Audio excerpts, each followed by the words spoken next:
요즘은 우리가 궁금한 것은 이제 컴퓨터에서 검색 엔진들이 있어가지고 거기다 이렇게 물어보고 또 답을 얻기도 하고 하는 시대가 됐는데, 이제 그 시대도 이제 저물어가고 챗봇이라고 하는 대화 형태의 어떤 인간 지능 AI를 기반으로 하는 그 챗 GPT라고 하는 것이 요즘은 이제 많이 이제 뜨고 있고 유행을 하고 있습니다.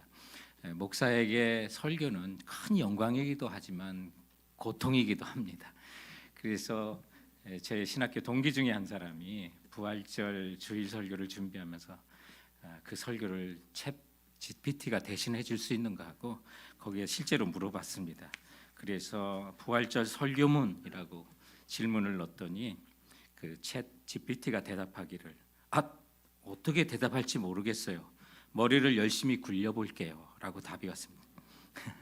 좀 더 이제 질문을 내용을 바꿔서 부활주일 설교문을 작성해 주세요라고 존댓말로 물었더니 죄송해요. 지금은 바빠서 답변을 할 수 없어요. 잠시 후 다시 질문해 주세요라고 답했어요. 이번엔 좀 구체적으로 누가복음 24장 1절부터 10절을 본문으로 설교문을 작성이라고 명령을 내렸더니 이와 다음 같은 대답이 왔습니다. 지금 몸 상태가 좋지 않아요. 잠시 영양제 좀 먹고 올게요. 컴퓨터의 대답입니다. 이런 챗 GPT의 그 유행을 보면서 참 많이 발전했다. 이게 사람과 대화 형식으로 이런 것이 또 있기도 하고, 그러나 부활절에 대한 또 부활에 대한 또 부활의 설교에 대한 것을 질문했을 때 전혀 답을 못하는 것을 봤을 때 이건 과학의 문제가 아니구나, 영혼의 문제고 또 만유 인류를 운행하시는 하나님 안에서 주권 가운데 이루어지는 것이 예수님의 부활이시라는 사실을 확신할 수가 있었습니다. 오늘 주님께서 부활하신 그날 아침에 있었던 사건을 이제 기록하고 있는 것입니다. 그래서 본문에 보면 예수님께서 십자가를 지시고 죽으시고 장사한 지 사흘째 되는 새벽에 일어났던 일을 본문은 기록하고 있습니다. 본문에 보면 막달라 마리아와 야고보와 요한의 어머니인 마리아 그리고 살로메라고 하는 여인이 예수님의 시신의 발을 향품을 가지고 이른 새벽에 예수님이 누우셨던 무덤을 찾아갔습니다. 향품이라는 것은 시신에 발라서 어떤 부패한 냄새를 좀 지우려고 하는 요소도 있고, 또 돌아가신 분에 대한 어떤 사랑의 표현을 하기 위한 그런 내용으로 당시에 유행했던 그런 일들 중에 하나였던 것입니다. 그런데 그 예수님의 무덤을 찾아가는 그 여인조차도 예수님의 부활하심을 상상하지도 못했던 것 같습니다. 그래서 향품을 들고 찾아갔기도 했고, 저들이 가는 그 대화를 엿들어 보니까 그 무거웠던 돌문, 예수님의 무덤을 막아놨던 그 돌문을 누가 열어줄까 걱정하면서 가는 장면들을 오늘 본문에서 보게 됩니다. 그런데 무덤에 도착해 보니 무덤 문이 활짝 열려 있는 것입니다. 이상하게 생각하고 무덤 안에 들어갔더니 무덤 안에는 예수님의 시체는 보이지 않고 흰 옷을 입은 한 청년이 그것이 앉아 있습니다. 이 여인들은 깜짝 놀랐죠. 그리고 그 천사는 바로 그 청년은 천사였습니다. 그래서 누가와 또 요한복음에 따르면 합법적인 증인의 숫자가 둘인데, 그래서 이 두 복음서에는 두 천사가 등장합니다. 그런데 오늘 저희들이 읽었던 마가복음에는 대변인과 같은 한 천사만이 거기에 기록돼 있어서 예수님의 부활의 사실을 알립니다. 다음과 같이요. 놀라지 말라. 너희가 십자가에 못 박히신 나사렛 예수를 찾는구나. 그는 살아나셨고 여기 계시지 아니하니라. 이 소식을 여인들에게 전했습니다. 그런데 여인들이 놀라 도망치듯 무덤에서 나와 달아납니다. 그리고 무서워서 사람을 만나도 아무에게도 그 사실을 말하지 못하였다가 나중에 이제 정신이 좀 차리고 예수님은 부활하시네, 그리고 가장 먼저 막달라 마리아를 만나 주시는 장면이 있습니다. 그제서야 마리아가 이제 정신을 차리고 제자들에게 달려가 예수님이 죽음 가운데 부활하셨다는 소식을 알리는데, 예수님의 제자조차도 듣고도 믿지 못하였다라고 오늘 11절은 말씀하고 있는 이 가운데서 부활하사 나타나신 예수님을 통해서 우리의 부활도 그대로 모양을 예표하고 있는데, 우리의 부활한 몸이 무엇일까? 예수님의 부활한 몸은 어떤 것이고, 또 부활하신 예수님을 만난 또 믿는 우리 성도들의 부활의 모습은 무엇일지를 오늘 말씀을 통해서 우리가 살펴보고자 하는 것입니다. 첫 번째, 부활하셔 나타나신 예수님은 몸의 부활로 이 땅에 다시 부활하신 분입니다. 영은요, 영은 당연하고요. 영과 함께 몸을 가지고 일으키신 주님이라는 거예요. 주님이 죽으실 때 누워야 했던 자리가 있어요. 근데 부활하셨는데도 누웠던 자리가 보이지 않고 일어나셨다는 것은 예수님께서 영으로만 부활하신 것이 아니라 몸을 가지고 일어나셨다는 사실을 보여주고 있는 것입니다. 오늘 본문의 6절 말씀에 보면 청년이 이르되 놀라지 말라 너희가 십자가에 못 박히신 나사렛 예수를 찾는구나. 그가 살아나셨고 여기 계시지 아니하니라. 보라 그를 두었던 곳이라고. 주님이 시신이 누웠던 곳, 주님은 부활하셔서 그 누웠던 그 육체가 일어나야 그 자리가 비었다는 사실을 보여주고 있는 것입니다. 사랑하는 성도 여러분, 예수님이 육체를 가지고 또한 부활하셨습니다. 영은 당연히 있는 거고요. 이것이 우리의 모델이 되는 것입니다. 근데 수많은 이단들은 예수님의 부활도 영만 부활을 주장하기도 합니다. 잘못된 거죠. 그리고 주님이 다시 오시는 날을 거짓으로 맞추려고 노력을 합니다. 사탄의 계략이죠. 언제 예수님 다시 오신다고 하는 그런 무브먼트와 그건 거짓 소문을 얼마나 많이 냅니까? 그래서 예수님의 진정으로 기다려야 되는 사람들의 그 마음과 그 신앙을 흐려놓는 것이 사탄의 전략입니다. 그런데 저들이 예수님이 언제 오신다, 언제 재림하여 오신다라고 했다가 틀리면요 맞진 않죠. 그걸 알 사람이 누가 있습니까? 모른다고 했는데도 안다고 하는 게 자체가 다른 거죠.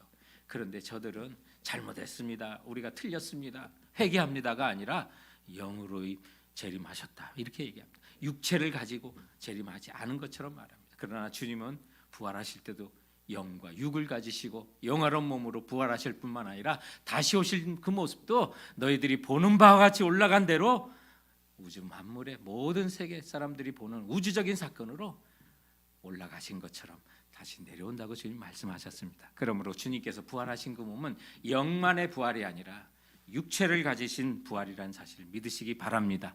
그렇다면 주님께서 고난당하시고 십자가에 죽으실 때도 신이 그 몸을 가지고 우리가 당하는 고통 그대로 당하시면서 우리의 가장 모든 문제의 시작이 어디에 있다고요? 죄의 문제에 있습니다. 그런데 그 죄의 문제를 해결하시고자 십자가에 죽으신 것입니다.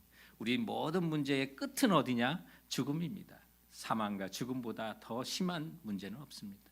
예수님께서 그 문제를 해결하신 것입니다. 그래서 시작과 우리 인류의 모든 문제의 시작과 그 끝을 주님께서 십자가로 그리고 부활로 해결하신 줄 믿으시기 바랍니다. 주님께서 일어나신 몸은 영과 함께 육체를 가진 몸입니다. 그래서 우리가 저는 지난 금요일 날 성금요일에 오전에 제 컴퓨터에 제가 좋아하는 그림이 있습니다. 밀라노 브렐이라고 하는 미술관에 있는 그 안드레아 만테나라고 하는 분의 죽은 그리스도라고 하는 그 그림입니다.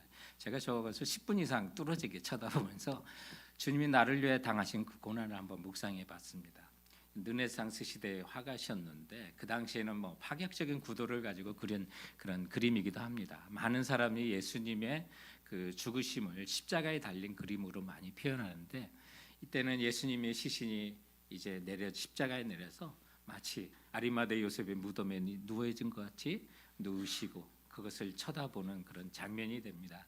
그래서 마리아로 표상된 저 여인들의 그 모습도 너무 처절하게 정말 아들을 잃은 그 어머니의 심정이 너무나 애절하게 묻어나오는 그 마리아의 그림 모습이 있는가 하면 예수님께서 이제 죽으셔서 누워 있는 그 모습 속에 그 발바닥 거기에 못자국이 나 있고 그 손등에 못자국이 선명하게 나 있는 그 그림, 그 무엇보다도 예수님께서 나를 위해 당하셨던 그 육체적인 또 정신적인 그 고난을 정말로 살아나게 하는 그런 그림이에요. 그래서 제가 이 그림을 한 10여 분 이상 뚫어지게 쳐다보면서 주님의 그 고난을 묵상할 수가 있었습니다. 그런데 주님께서 부활하실 때 이 어느 정도의 육체의 몸을 가지고 부활하십니다. 예수님께서 부활하실 때 그 몸은요, 우리가 성경을 통해서 볼 때 함께 부활하신 후에 예수님께서 엠마오로 가는 제자들과 걸어가시면서 저들이 깨닫지 못했습니다. 말씀을 읽어주실 때, 말씀을 풀어주실 때 가슴에 뜨거움을 느끼고도 예수님인지 알지 못했습니다. 그러나 저희 엠마오의 두 제자 중에 한 가정에 들어가셔서 주님께서 떡을 나눠주실 때 그때서 예수인 걸 알고 라고 기록하고 있습니다. 그러니까 평소의 모습과는 좀 다른 영화로운 모습을 갖고 있고, 그러나 도마에게 나타나셨을 때나 이런 모습을 통해 볼 때 손에 못자국이 있는 걸 만져보라고 하시잖아요. 몸을 가지고 계시는 분이에요. 그래서 저는 엠마오의 두 제자에게 그 떡을 떼어 주실 때 저들이 눈이 밝아져 예수인 것을 알아보고라고 하는 말씀 속에서 주님이 십자가에 못 박히신 그 손등에 난 못자국을 가지고 떡을 나눠줬을 거라고 저는 확신하는 사람이에요. 그래서 나눠주는 순간 예수님이시구나라고 하는 걸 느낄 정도로, 그래서 주님은 영이만이 아니라 부활하신 그 몸은 육을 가지신 예수님이셨고, 그 사실을 믿지 못하는 그 도마를 만나 주실 때 제자들이 있는 그 방도 문이 닫혔는데 예수님이 들어오시고, 또 예수님을 깨달았을 때 예수님이 후련히 사라지시는 공간을 초월하는 그 영화로운 몸을 입으셨고, 무심하면서 예수님인 것을 알지 못하는 그 제자에게 예수님께서 친히 만져보라고 하실 정도로 주님께서는 육체를 가지신 부활인 것을 오늘 보여주고 있습니다. 그렇다면 성도 여러분, 우리가 예수님과 함께 같이 그와 같은 몸을 입을 것이라고 성경을 말씀하고 있는데, 그때에는 우리들의 모습이 어느 정도로 남아있고, 그런가 하면 엠마오의 제자가 예수님 것을 알아보지 못할 정도로 변화되는, 다시는 아픔이나 고통이나 죽음이 없는 영화로운 몸을 입게 될 것을 믿으시기 바랍니다. 예수님께서는 이렇게 몸을 가지시고 부활하셨다는 것입니다. 또는 오늘 본문에 보니까 예수님께서 안식 후 첫날에 부활하셨다는 사실을 2절과 9절은 말씀하고 있습니다. 예수님께서 십자가를 지시고 죽으신 날이 금요일이었습니다. 그날이 6월절이었고요. 그리고 그날 장사가 되었습니다. 그 다음 날이 바로 안식일이기 때문에 유대인들은 아무 일도 하지 않는 그런 날이었습니다. 그래서 안식일 동안은 무덤에서 예수님이 계셨습니다. 그리고 안식 후 첫날에 부활하셨는데, 그날이 유대인들 절기로 초실절이라고 하는 절기가 됩니다. 오늘 2절과 9절에 보면 안식 후 첫날 매우 일찍이 해 돋을 때 그 무덤으로 가며라고 그랬고, 9절 말씀에 보면 예수께서 안식 후 첫날 이른 아침에 살아나신 후에 막달라 마리아에게 먼저 보이셨다라고 되어 있습니다. 여러분, 6월절은 무슨 날인지 우리 많이 들어서 알죠.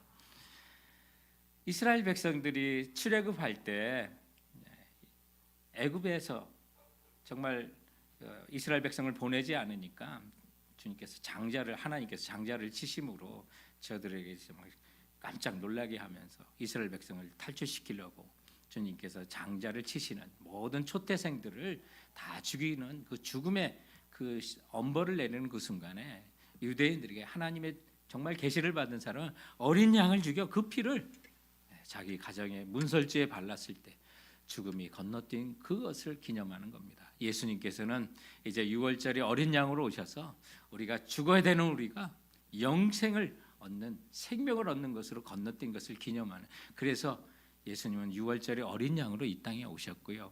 그런데 6월절 이후부터 시작하는 게 뭐냐면 무교절입니다. 그래서 이스라엘 백성들이 이제 급히 이집트를 탈출해서 광야로 걸어가면서 이스트 빵을 만들 때 푹신푹신하게 이렇게 부풀어 오른 맛있는 빵을 만들어 먹어야 되는데, 급히 광야를 지금 도망가고 있는데 이스트를 넣은 빵을 먹을 수 없어서 그냥 밀가루로 해서 꿔서 딱딱한 무교병을 먹는 게 전통이 됐는데, 그래서 이스라엘 절기 중에 6월절은 곧 무교절, 그러나 의미는 다르지만 기간은 같습니다. 7일간의 기간을 갖는데, 이 기간에 있는 안식일 다음 날이 바로 초실절이 됩니다.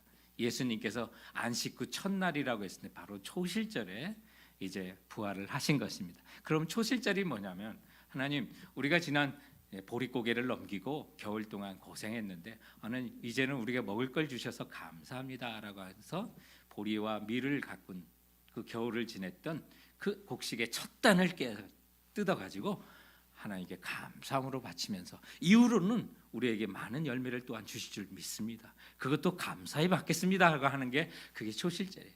그래서 예수님께서 이 초실절에 부활했다는 것은 모든 믿는 자들의 첫 열매가 되셔서 이제 그 안에 죽은 많은 사람들도 예수님의 부활같이 열매가 계속 처음 열매가 맺히면 이제 그 뒤로 열매가 줄줄이 맺히는 것처럼 예수님의 부활 후에 주 안에 죽은 모든 사람이 부활할 것을 믿는 그런 의미를 갖고 주님께서 초실절에 부활을 하신 것입니다. 그래서 이 의미를 담아서 사도 바울은 고린도전서 15장 20절에 그러나 이제 그리스도께서 죽은 자 가운데서 다시 살아나사 잠자는 자들의 첫 열매가 되셨다고 말씀하고 있습니다. 그래서 예수님의 부활은 첫 열매일 뿐입니다. 그런데 주님의 부활은 그동안 살아났던 수많은 사람들의 죽음에서 일어난 것과는 다릅니다. 예수님께서 죽은 자를 일시적으로 살리던 것과는 다른 부활이라는 것입니다. 나사로라든지요, 나인성 과부의 아들이라든지 야이로의 딸이 예수님께서 죽은 자를 살려주셨지만 그 모습은요, 성도들의 부활의 모습이 아닙니다. 왜요? 우리들의 부활의 모습은 예수님의 부활의 모습이 모델이 되기 때문입니다. 죽은 자 가운데서 일어날 때는, 사랑하는 성도 여러분, 일시적으로 살았다 다시 죽는 것이 아니라 영원히 살게 될 것을 믿으시기 바랍니다. 주님께서 일어나 다시 죽지 아니하고 영원히 사시는 분으로 하늘에 승천하신 것은 우리가 부활한 그 순간에 잠자는 자들의 첫 열매가 되셨고, 주님을 따라 부활할 우리들의 부활한 그 순간에는 영원히 죽지 아니할 몸을 입는다는 사실을 믿고 담대함으로 살아가는 우리 성도들 되시길 주님의 이름으로 축원드립니다. 그래서 우리 복음이라는 것은 제자들이 예수님 죽음에서 부활하셨다, 이 사실을 기반으로 복음을 전했는데, 그 사실을 기억한다면 우리 조국인 대한민국의 본토에 처음으로 복음을 가지고 오신 개신교 선교사님이 언더우드 아펜젤러라고 하는 선교사님인데, 그분이 한국 땅에 처음 도착한 날이 부활절 아침이었습니다. 이 사실을 놓고 보면 초실절에, 그리고 예수 그리스도의 부활의 소식을 전하시고자 이 땅에 오셨던 언더우드와 아펜젤러, 그분이 떠나셨던 이 샌프란시스코 항, 그곳에 우리가 살고 있고 또 복음을 받았던 그 땅, 우리 한반도에 오셨던 그날 그것이 1885년 4월 5일 부활주일이었다는 사실을 기억한다면 하나님 우리 민족 정말 사랑하시는구나라는 사실을 깨닫습니다. 그래서 이 언더우드 선교사님은 이제 의사로 오셔가지고 광해원과 또 연희 전문학교를 이제 시작을 하시고, 그것이 이제 지금의 연세대로 이렇게 발전을 하게 됐는데, 연세대에 가면 이 언더우드 선교사님의 기념관이 있습니다. 그것이 우리 한반도의 그 개화기 때 지어진 건물이라 국가 유적이 돼서 지금은 사적 제 276호로 지정이 되었는데, 거기에 비석과 함께 언더우드와 아펜젤러의 기도문이 적혀 있습니다. 그분은 제물포에 도착하자마자 다음과 같은 기도를 드렸습니다. 우리는 부활절에 여기에 당도했습니다. 오늘 사망의 철장을 산산히 깨뜨리시고 부활하신 주께서 이 나라 백성들의 얽매여 있는 굴레를 끊으시어 그들에게 하나님의 자녀가 누리는 빛과 자유를 주옵소서. 여러분, 이것이 부활절 아침에 우리나라에 도착하신 언더우드와 아펜젤러 선교사님의 기도였습니다. 부활하신 주께서 이 나라 백성들의 얽매여 있는 굴레를 끊으시어 그들에게 하나님의 자녀가 누리는 빛과 자유를 주옵소서. 주님 부활하심으로 그 사실에 소망을 품고 전 세계를 향하여 복음을 전하셨던 수많은 선교사님의 그 발길 속에 우리 조국에도 한반도에 이 백성들의 얽매였던 굴레를 끄시고 그들에게 하나님의 자녀가 누리는 빛과 자유를 달라고 이 땅에 도착하셨던, 우리 땅에 도착하셨던 언더우드 선교사님의 그 기도문을 우리가 가슴속에 담아볼 때, 사랑하는 주님, 초실절에 부활하시고 그 부활절에 우리 대한민국에 도착하신 우리 선교사님을 통하여 이 복음의 은혜를 전해주셔서 감사합니다. 주님의 부활의 소식을 우리 마음속에 담고 이제는 우리가 다른 민족에도 복음을 전하는 하나님의 사람으로 일어서길 원합니다라고 결심하고 나가는 우리 성도들 되시기 바랍니다. 그래서 주님께서는 이 부활의 소식을, 사명을 가지고 제자들이 전하기를 원하여 오늘 본문에 보면 제자들을 부활하신 후에 갈릴리에서 보자라고 말씀을 하십니다. 왜 갈릴리에서 보자고 하셨을까? 주님께서 이제 부활하셔서 7절에 그 마리아에게 이런 명령을 하십니다. 가서 그의 제자들과 베드로에게 이르기를, 예수님께서 이제 천사에게 고지를 하셔서 천사가 이제 여인들에게 말씀을 하는 거예요. 그래서 예수께서 너희보다 먼저 갈릴리로 가시나니 전에 너에게 말씀하신 대로 너희가 거기서 배우리라 하라 하는지라라고 말해요. 주님 부활하시자마자 갈릴리로 가셨어요. 제자들보다 먼저 가셨다는 거예요. 그럼 왜 부활하신 예수님이 갈릴리로 가셨나요? 또 갈릴리로 제자들을 오라고 하셨나요? 성경에 예언되어 있습니다. 이사야 9장 1절에 있는 말씀이에요. 거기 말씀에 보면 인류 구원을 위한 부활의 생명의 빛을 갈릴리에서 비치도록 되어 있기 때문에 주님께서 이 땅에 오셨어도 나사렛이라는 마을에 사셨지만 갈릴리 지역으로 가셔서 갈릴리에 있는 가버나움에 친히 사셨던 이유도, 이사하셨던 이유도 그 말씀을 이루고자 하셨던 거예요. 그래서 마태복음 4장 11절부터 16절에 보면 이제 그런 내용들이 나와요. 그래서 예수께서 요한이 잡히셨음을 들으시고 갈릴리로 물러가셨다가 나사렛을 떠나 스불론과 납달리 지경 해변에 있는 가버나움으로 가서 사시니 이는 선지자 이사야를 통하여 하신 말씀을 이루려 하심이라. 일러스되 스불론 땅과 납달리 땅과 요단강 저편 해변길과 이방의 갈릴리여 흑암에 있는 백성이 큰 빛을 보았고 사망의 땅과 그늘에 앉은 자에게 빛이 비추었도다 하였느니라. 여러분, 갈릴리에게 이런 엄청난 지금 이방의 빛이 된다고 하는 그런 어떤 메시지를 주셨어요. 그래서 주님께서는 그 이사야서의 말씀대로 이사를 하셔가지고 갈릴리 가서 사셨고요. 그 갈릴리 땅은 흑암에 앉은 백성들이 큰 빛을 보는 소망의 땅이고, 그리고 사망의 땅과 그늘에 앉은 자들이 빛을 비추는 사명을 받는 땅이 된 거예요. 그래서 이 복음 증거, 주님을 증거하는 사명을 지금 포기하고 예수님 십자가에 죽으시고 놀라고 도망가서 흑암과 절망에 빠져 있는, 쓰러져 있는 그 제자들, 그늘에 앉아 있는 그 제자들부터 일으켜서 다시 한번 소망을 주시고 사명을 주시기 위하여 그들을 깨울 장소로 갈릴리로 가 있으라고 주님이 그곳에서 만나자고 하시는 거예요. 이거는 이사야를 통하여 이미 예언된 거예요. 이방의 갈릴리에서 세상에 복음의 빛을 비추는 그 사명을 받는 자들이 있을 것이라고요.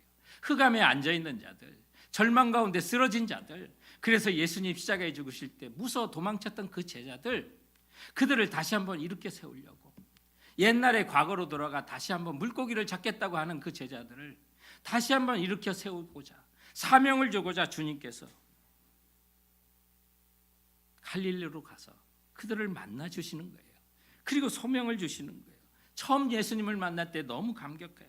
배와 그물과 부모, 처자들을 버려두고 예수님을 따랐던 그곳, 그 갈릴리에서 예수님께 다시 그들을 만나 너희는 가서 모든 족속으로 제자를 삼아 아버지와 아들과 성령의 이름으로 침례를 주고 내가 너에게 분부한 모든 것을 가르쳐 지키게 하라. 볼지어다 내가 세상 끝날까지 너희와 함께 있으리라. 그 사명과 명령을 주신 그 장소, 거기가 바로 갈릴리예요.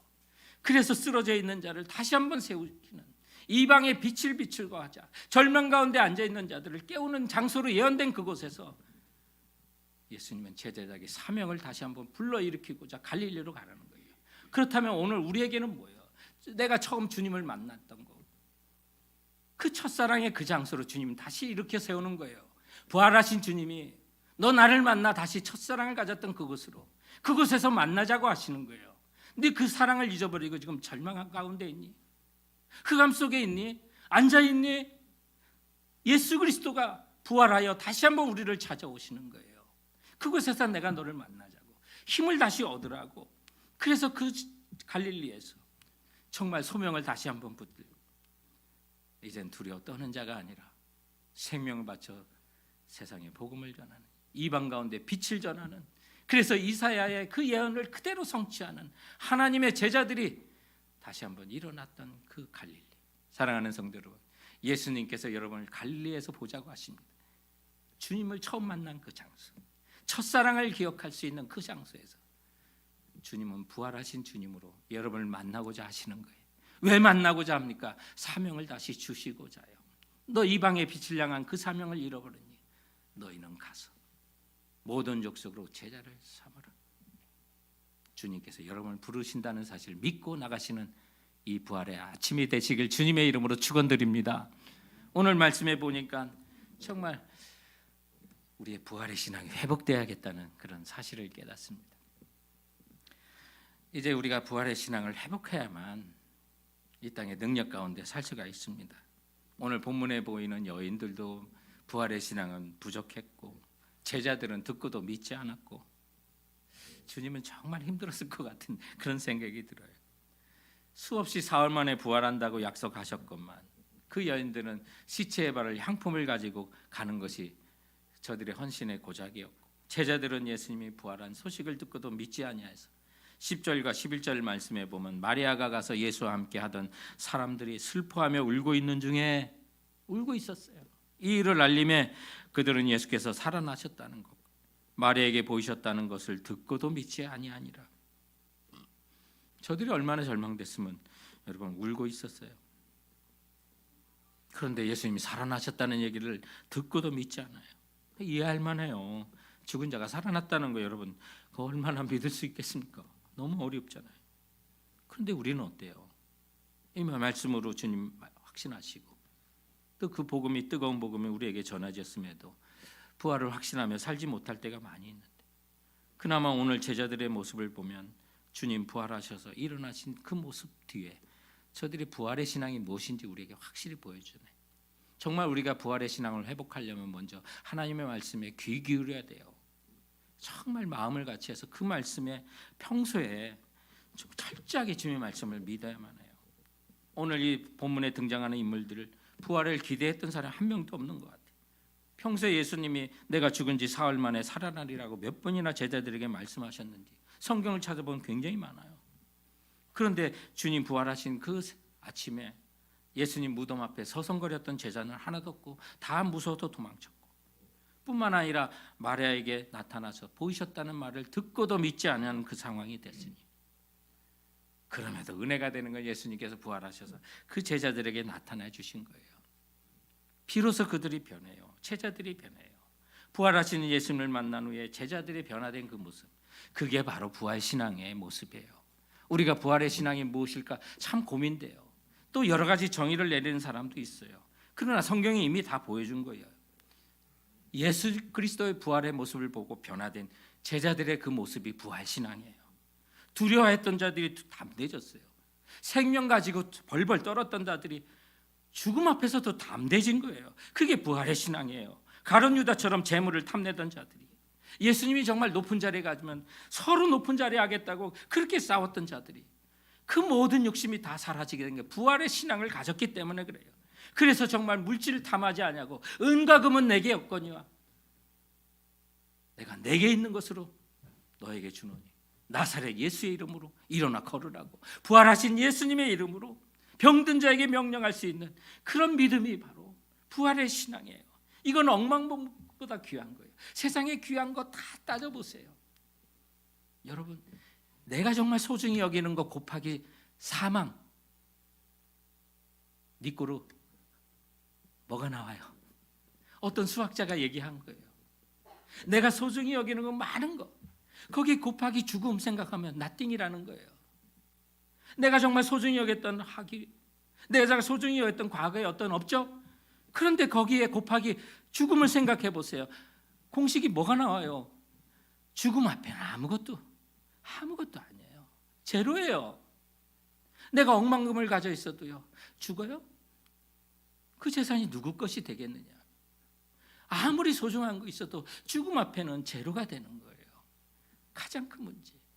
그런데 예수님의 부활이 이 모든 문제를 해결한 거예요.